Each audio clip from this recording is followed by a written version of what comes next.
Hello बच्चों, चलिए आज का हमारा प्रश्न है, यदि 1 प्लस एक्स की घात n बराबर c0 plus c1 x plus c2 x square, ठीक इसी प्रकार ये चलता जाता cn एक्स की घात n है, तो सिद्ध कीजिए c0 plus 2c1 plus 3c2 and then so on n plus 1 गुणा में आ रहा है cn बराबर में आ रहा है n प्लस 2 डॉट 2 की घात n माइनस 1। हमें यहाँ से यह सिद्ध करना है। तो यदि हमें यहाँ से यह सिद्ध करना है तो इस प्रश्न को करने हेतु तो हमारे पास यहाँ से हमारी मुख्य अवधारणा यहाँ से हम लेके चलेंगे जो प्रश्न में हमें दी गई है कि यदि हमारे पास 1 प्लस एक्स की घात n का हमें प्रसार दिया गया है, तो यदि हम इसे लिख दें 1 प्लस एक्स की घात n का जो मान है वह हमारे पास क्या लिखा जाएगा, c0 प्लस c1 गुणा में x प्लस c2 गुणा में एक्स स्क्वायर। ठीक इसी प्रकार cn गुणा में x की घात हमारे पास n हो, तो यदि हमें इसके आगे लिखना हो n x गुणा में 1 प्लस x की घात, हमारे पास जो n आएगा उसका मान क्या आ जाएगा, यहाँ से पूरी समीकरण को दोनों पक्षों में x से गुणा कर रहे हैं, मान आ गया x गुणा c0 प्लस c1 गुणा में एक्स स्क्वायर प्लस c2 गुणा में x की घात 3। ठीक इसी प्रकार यह आगे तक चल रहा है,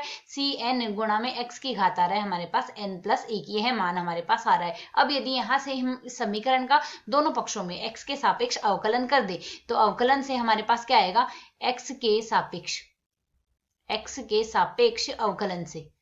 x के सापेक्ष अवकलन से। तो यदि हम दोनों पक्षों में इसका x के सापेक्ष अवकलन कर ले तो हमारे पास मान क्या आएगा, x की घात n का यदि हम अवकलन x के सापेक्ष करें तो मान आता है हमारे पास n गुणा x की घात n माइनस 1। यही अवधारणा लेके यदि हम इसे सरल करेंगे तो अवकलन क्या आ जाएगा, पहले हम इसका अवकलन u गुणा v के आधार पर करेंगे, अर्थात u गुणा v का जब अवकलन किया जाता है तो पहले u का अवकलन होगा v ऐसा का ऐसा आएगा प्लस v का अवकलन होगा u ऐसा का ऐसा आएगा। तो पहले हम x का अवकलन कर देंगे, 1 प्लस x की घात n ऐसा का ऐसा लिख देंगे, प्लस अब हम x ऐसा का ऐसा लिख देंगे n गुणा में 1 प्लस x की घात n का, x की घात n का अवकलन क्या आएगा, n गुणा x 1 प्लस x की घात n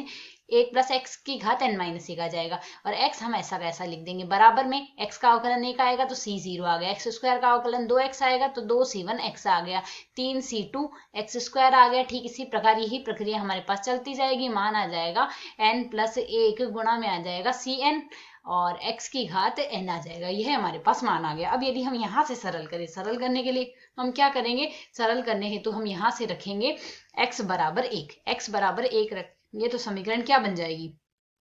यहाँ से